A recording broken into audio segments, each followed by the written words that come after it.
Udaipur files movie पर रोक लगा दी गई है और रोक लगाई है उस दिल्ली हाई कोर्ट ने जिसके जज यशवंत वर्मा के घर बोरे भर भर कर नोट मिले थे।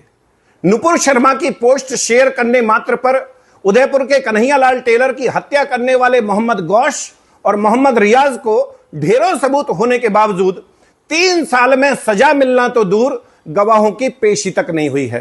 परंतु मर्डर को दिखाने वाली फिल्म पर मात्र 3 दिन में रोक लगा दी कट्टरपंथी मौलाना मदनी की पिटीशन पर।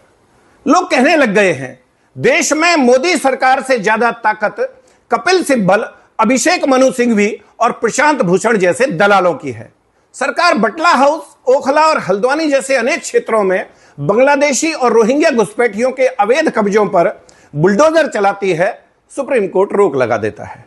सरकार वक्फ संशोधन विधेयक पारित करती है, सुप्रीम कोर्ट इन दलालों के कहने पर कानून पर रोक लगा देता है। सरकार कांवड़ यात्रा के मार्ग में दुकानों पर पट्टिका लगाने को कहती है, सुप्रीम कोर्ट रोक लगा देता है। सरकार अपराधियों और कट्टरपंथियों के खिलाफ बुलडोजर एक्शन शुरू करती है, सुप्रीम कोर्ट रोक लगा देता है। फर्जी गांधी राहुल को 2 साल की सजा मिलती है, सांसद ही चली जाती है, सुप्रीम कोर्ट रोक लगा देता है। गुजरात दंगों के नाम पर दुनिया भर से करोड़ों रुपए का गबन करके उस रकम को डकार जाने वाली तीस्ता सीतलवाड़ की गिरफ्तारी तय होती है। सुप्रीम कोर्ट सिब्बल के कहने पर आधी रात को रोक लगा देता है। अपने कोर्ट ऑफिस में साथी महिला को जंगा पर बैठाकर ऑन कैमरा घृणित कर्म करते हुए उसे जज बनाने का लालच देने वाले सिंघवी जैसे गलीच का लाइसेंस कैंसिल करने की बजाय सुप्रीम कोर्ट उसकी गंदी वीडियो सोशल साइट से हटाने का आदेश देता है। मतलब चल क्या रहा है भाई इस देश में?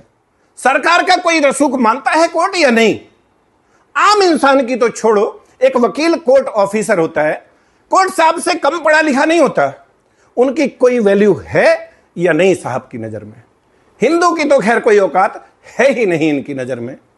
देश के प्रधानमंत्री जिनकी लोकप्रियता वर्ल्ड लीडर की है, लगातार तीसरी बार चुनकर आए हैं, आवश्यकता से अधिक आदर सम्मान दे रहे हैं, वो भी नहीं पच रहा है जज साहब लोगों को।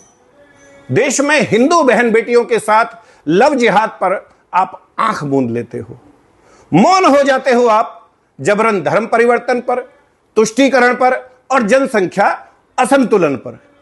बांग्लादेशी और रोहिंग्या घुसपैठियों पर सरकारी कार्रवाई शुरू होते ही आपकी छाती में दूध उतर आता है।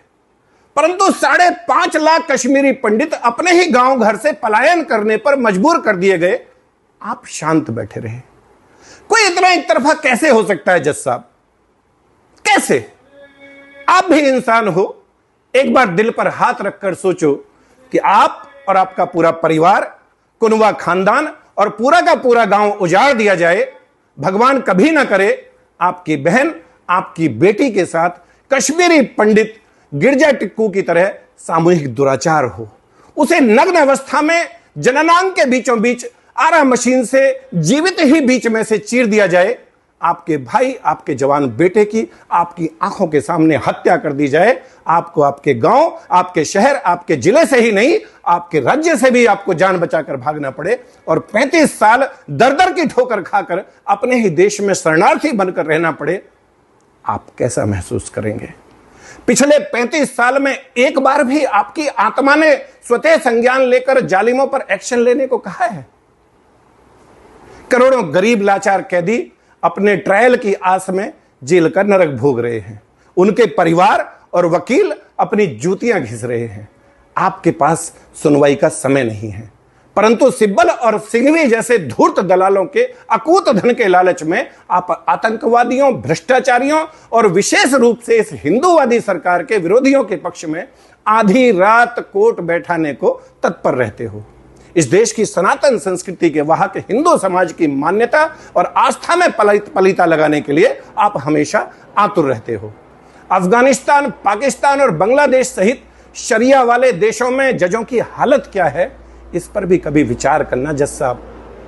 खैर, मर्जी आपकी, पर हां, कंटेंट ऑफ कोर्ट किसी एक अनिल चौधरी पर लगाने से बात नहीं बनेगी।